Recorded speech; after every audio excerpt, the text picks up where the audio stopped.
السيدة زينب في رواية مع زين العابدين ماذا قالت؟ سيخلق الله لنا شيعة بهم يعلى قبر الحسين بن علي.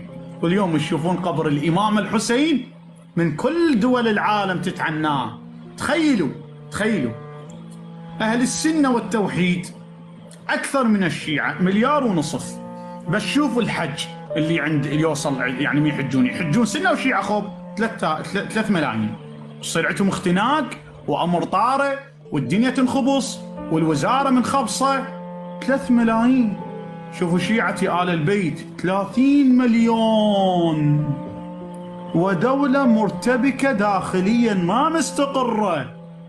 شلون هذا؟ شلون قاعد 30 مليون؟ شلون قاعد يدخلون عند الإمام الحسين؟ شلون؟ فهمونا. وبيت الله 3 ملايين. 3 ملايين. شوف. وعندنا رواية ان الله ينظر لزوار الحسين قبل ان ينظر لحجاج بيتي الحرام. لعل السني يستصعب ذلك ويقول شنو هذا الغلو؟ لا، انا اقول لك عندما شخص يقدم لك عياله واهله وماله ونفسه، انت تميل على روحك لاجل هذا الشخص.